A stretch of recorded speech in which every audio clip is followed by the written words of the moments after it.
November 8, 1942, 14:30 hours. The Tunisian Depression, North Africa. The heat here isn't just a temperature. It's a physical weight. It presses down on the steel helmets of the Afrika Corps, turning the inside of a Panzer III into a convection oven. You can taste the grit between your teeth, that fine talcum powder sand that finds its way into everything. Into food, into wounds. And most fatally, into engines. Oberleutnant Hans Weber wipes a streak of grease across his forehead, leaving a black smear against his sunburned skin. He is standing over the open engine bay of a Horch 901 command car. It's a beautiful machine, German engineering at its finest, complex, precise, and currently completely dead. The sand has chewed through the air filters again. The tight tolerances of the pistons, designed in the clean laboratories of Zwickau, are seizing up in the brutal reality of the desert. Verdammt, Weber mutters, dropping his wrench into the sand. To his left, the horizon is a shimmering haze of heat, but through the distortion, something is moving. Not a tank. Too small, not a motorcycle. Too wide. It approaches with a low, flat growl, a sound distinct from the high-pitched whine of German engines. It bounces over the dunes, not fighting the terrain, but surfing it. As it draws closer, the silhouette becomes clear. It is boxy, ugly, and sits high on its wheels. It lacks the sleek curves of the Volkswagen Kübelwagen. It looks like a metal crate bolted onto a frame. It is an American Willys MB, a Jeep. But this one isn't attacking. It's drifting, driverless, the wheel lashed straight, the engine idling low as it rolls to a halt near a cluster of rocks. The American scout crew likely fled or were captured miles back, leaving the vehicle to wander like a ghost. Weber approaches it cautiously, his Luger unholstered. He expects a trap. He expects it to be rigged. But as he circles the vehicle, he finds only silence and the smell of hot gasoline. He reaches in and kills the ignition. The engine shudders and stops instantly. No run-on, no coughing. Weber climbs into the driver's seat. It feels exposed. There are no doors. You are sitting on the vehicle, not in it. He looks at the dashboard. It's laughable. A few gauges, a few switches. No complex fuse boxes, no luxury trimming. He presses the starter floor switch. Chug, chug, vroom. The Go Devil engine roars to life immediately. Weber blinks. The Horch next to him has been being worked on for 3 hours. This American box, abandoned in a sandstorm, starts in a second. He shifts the long, wobbly stick into gear and drops the clutch. The Jeep lurches forward with a torque that snaps his head back. He points it toward a steep dune, a slope that the rear-wheel drive Kübelwagen struggled to climb without momentum. He expects the wheels to spin. He expects to dig in. Instead, the four-wheel drive system bites into the loose silica. The Jeep doesn't float, it claws. It drags itself up the incline with a stubborn, brutish refusal to stop. Weber laughs. It's a nervous laugh. He is driving the enemy's hardware, and for the first time in months, he isn't worrying about an air filter clogging. He drives it back to the recovery unit, the engine purring like a satisfied cat. This is not a car, Weber tells his commanding officer later that evening, slapping the flat olive-drab fender. This is a mule made of steel. The order comes down the wire quickly. High command doesn't want this destroyed. They don't want it used for joyrides. They want to know why it works. Within 48 hours, the vehicle is loaded onto a transport heading north, across the Mediterranean, away from the dust. It is tagged for special delivery to the Heeresversuchsstelle Kummersdorf, the German Army's premier weapons testing facility south of Berlin. There, the greatest automotive minds of the Third Reich are waiting. These are men who designed the Tiger tank, the Maybach engines, the pinnacle of mechanical sophistication. They have their calipers ready. They have their notebooks open. They are expecting to find crude, mass-produced American garbage. They are preparing to write reports mocking the sloppy tolerances and cheap materials of the Yankee war machine. They have no idea that they are about to stare into the engine bay of a machine that will make them question their entire philosophy of engineering. December 12, 1942. The proving grounds at Kummersdorf, south of Berlin. The air inside Hangar 4 smells of ozone, machining oil, and quiet desperation. Outside, the German winter has set in, turning the ground into a slurry of freezing mud. Inside, the captured Willys MB sits in the center of the room under stark electric lights. It looks alien here. Surrounded by the gray and field gray machinery of the Wehrmacht, the Jeep's flat olive paint absorbs the light rather than reflecting it. It looks crude, unfinished. Dr. Heinrich Müller, a senior automotive engineer for the Wehrmacht, circles the vehicle. He holds a clipboard, but he hasn't written anything yet. He is accustomed to the elegant lines of the Horch, the sophisticated torsion bar suspension of the Porsche-designed tanks, and the intricate gearboxes that are marvels of clockwork precision. He looks at the Jeep's suspension, leaf springs, just stacks of curved metal. It is agricultural, a junior engineer remarks, sneering slightly as he taps the flat fender with a knuckle. It looks like a tractor. Take it apart, Müller orders. Every bolt, every screw. I want the engine on a bench in 1 hour. The mechanics move in. And this is where the confusion begins. Usually, dismantling a German military vehicle requires a specific set of tool-specialized spanners, calibrated torque wrenches, and patience. To access the transmission on a Panzer, you might have to remove the turret. To change the starter on a Kübelwagen, you need finesse. With the Jeep, the mechanics are baffled. They don't need the special kits. A simple adjustable wrench and a screwdriver seem to do 90% of the work. Müller watches as the body is lifted off the frame in record time. He steps forward to inspect the heart of the beast, the 2.2-liter Go Devil engine. He runs a gloved finger over the cylinder head. The casting is rough. The finish is nowhere near the mirror polish of a Maybach engine. By German standards, this is sloppy work. It's mass production trash. But then, Müller picks up a micrometer. He measures the cylinder bore. He measures the pistons. He stops. He measures them again. They are loose. Not broken, designed loose. In the German engineering philosophy, tight tolerances are the mark of quality. A piston should fit the cylinder perfectly to maximize compression and efficiency. But tight tolerances have a weakness: dirt. If a grain of sand gets into a tight engine, it scores the walls and seizes the piston. The Americans, Müller realizes with a sinking feeling, have gone the other way. They built an engine with gaps. If sand gets in, the engine just spits it out or grinds it up. It sacrifices a little efficiency for immortality. "Sir," the junior engineer calls out from under the chassis. "Look at the transmission mounting." Müller kneels. He looks at the transfer case, the gearbox that splits power to all 4 wheels. It is bolted directly to the frame with heavy, crude mounts. It is incredibly heavy, but it is also incredibly simple. "Where are the diff locks?" Müller asks. "Where are the complex limited slip gears?" "There aren't any," the mechanic replies. "It just spins."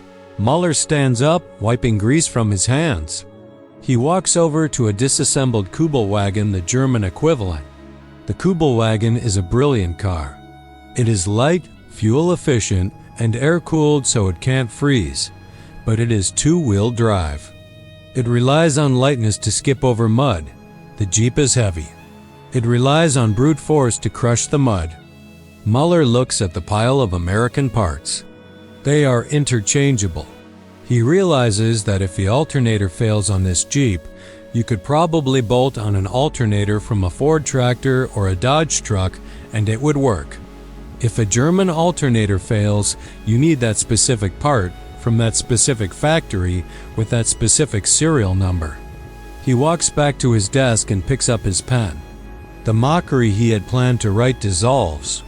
He writes the first line of what will become a classified report to the High Command. The vehicle is a masterpiece of simplification. He looks back at the stripped chassis. They haven't found a single piece of innovative technology. No new alloys. No revolutionary gears. And that is exactly what scares him. "Reassemble it," Muller commands. "I want to see what it does in the pit." The pit is the Kummersdorf mud track, a nightmare of clay and water designed to break axles. The Kubelwagons struggle there. The half-tracks labor through it.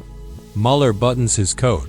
He needs to see if this agricultural mule can actually run, or if it's just a pile of cheap steel.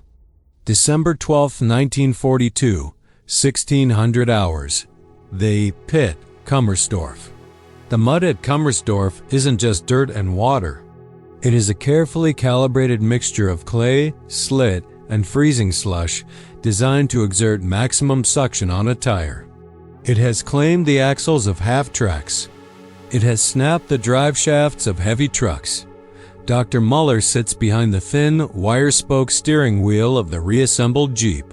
He is wearing his immaculate field gray officer's coat. It is about to get ruined. He revs the engine. The Go Devil screams a raw, unrefined noise. There is no muffler to speak of, just a pipe-dumping exhaust under the frame. He drops the clutch. The Jeep hits the mud pit at 30 kilometers per hour. A spray of freezing brown sludge erupts over the hood, coating Muller's goggles instantly. He wipes them with a gloved hand, fighting the wheel. In a German vehicle, the steering would be precise, dampened. Here, the wheel kicks like a living thing. Every rut, every rock sends a shockwave straight up Muller's arms. It is exhausting. It is violent, but it is moving. The Kubelwagen, lightweight and nimble, often skates over the top of the mud. But when the mud is this deep, the Kubelwagen floats and then sinks. Its rear wheels spin helplessly. The Jeep does not skate. It sinks immediately. But then, the front axle engages. The heavy, narrow tires cut down through the slime until they find hard earth at the bottom. The vehicle shudders, groans, and then simply walks. It walks through the muck with the stubborn inevitability of a tank. Muller pushes it harder. He aims for a bank of earth, a 45-degree incline slick with ice. This is it, he thinks. This is where it fails. It's too heavy. It has no locking differential. The Jeep hits the slope. The wheels slip. The engine bogs down. Muller instinctually downshifts, slamming the stick into second gear without using the clutch. The gearbox crunches but accepts the abuse. The torque surges back. The Jeep claws its way over the crest, landing on the other side with a bone-jarring thud. Muller brings the vehicle to a halt on the tarmac. He is breathing hard. His hands are vibrating. He looks back at the track. The Jeep has churned the mud into a soup, destroying the carefully prepared testing surface. He climbs out. His legs are stiff. The junior engineer runs up with a towel. "It lacks comfort, Herr Doctor," the junior engineer notes, looking at Muller's mud-spattered uniform. "Comfort?" Muller snaps, wiping his face. "Do you think the Russians care about comfort? Do you think the desert cares?" He walks back to the hangar, his mind racing. He is doing the mental math that terrified him earlier. A German vehicle is like a Swiss watch. It requires a skilled mechanic to maintain. If it breaks, you need a supply chain. This American Jeep. A farm boy from Iowa with a hammer could fix it in a ditch. Muller sits at his typewriter. He inserts a fresh sheet of paper. He types the conclusion of his report, a sentence that will be buried in the archives for decades, a confession of industrial defeat. The Jeep is a vehicle that, in its fundamental conception, completely meets the demands of war. He pauses, then adds the line that stings the most. From a purely military point of view, it is the ideal vehicle. It is an admission that hurts his pride as an engineer. The Americans hadn't built a better car. They hadn't built a machine that was faster or more efficient. or more advanced. They had built a machine that was harder to kill. But the real horror for Muller isn't the Jeep itself. It's what the Jeep represents. He looks out the window at the rows of factories in the distance. He knows that for every one Tiger tank Germany painstakingly hand-assembles, Detroit is stamping out 100 of these green metal cockroaches. Can we copy it? The base commander asks him later that night, holding the report. Can we build a German Jeep?